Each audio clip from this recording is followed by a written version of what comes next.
Life in a Nuclear Age. Chapter 2, Above and Beyond. The elevator groaned as it ascended, its ancient gears grinding with each passing second. The dim lights flickered, casting eerie shadows across the faces of the team. The rhythmic clanking of the lift and the faint hum of their suits' air filters were the only sounds.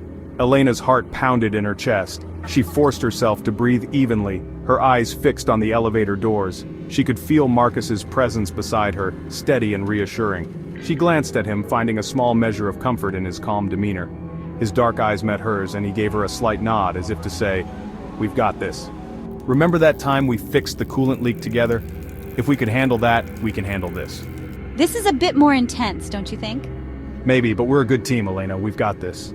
Dr. Luis Mendoza, the team's medic, was a tall, wiry man with a quiet intensity. He checked his medical kit for the third time, his movements precise and methodical.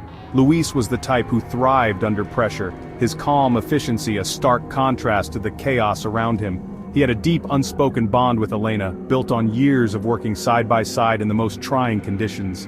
Next to Luis stood Sarah Kim, the team's scout and survival expert. Her sharp eyes darted around the lift, taking in every detail. Sarah was tough and resourceful, her small frame belying a fierce determination. She had a quick wit and a knack for finding humor even in the darkest situations, a trait that often lightened the mood in the most dire moments. Anyone else feel like we're in a really bad sci-fi movie? All we need now is a dramatic malfunction. Don't jinx it, I'd rather not find out how accurate those movies are. The elevator jerked to a halt, the sudden stillness jarring after the relentless climb. The team exchanged wary glances, their nerves stretched taut. This is it, everyone ready?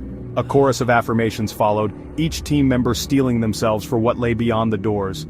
The sense of anticipation was palpable, a collective breath held as they prepared to face the unknown.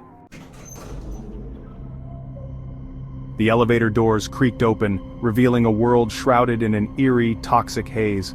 The sky above was a sickly yellow, tinged with green, and the air was heavy with the acrid smell of decay. The landscape was a twisted wasteland of crumbling buildings and desolate streets, the remnants of a once thriving city now silent and foreboding. Elena stepped out first, her radiation suit's sensors blinking rapidly as they registered the high levels of radiation. The suit's filters struggled to purify the air, the faint hiss of the respirator a constant reminder of the dangers surrounding them. Stay close and keep your eyes open. Marcus fell into step beside her, his hand lightly brushing against hers. It was a small gesture, almost imperceptible through the thick gloves, but it grounded her, a silent promise that he was there with her. The team moved cautiously, their steps slow and deliberate. Every shadow seemed to hide a threat, every sound a potential danger. The ground beneath their feet was cracked and uneven, littered with debris and twisted metal. Marcus took point, his engineering background making him adept at navigating the treacherous terrain. He scanned the area with a handheld device, mapping out the safest path forward. Luis walked beside Elena, his keen eyes scanning for any signs of life or death. Radiation levels are spiking. We shouldn't stay out here longer than necessary. Sarah brought up the rear, her sharp gaze flicking between their surroundings and the path ahead. I'll feel a lot better once we're back underground. Agreed. Let's make this quick. End of part 1, to be continued.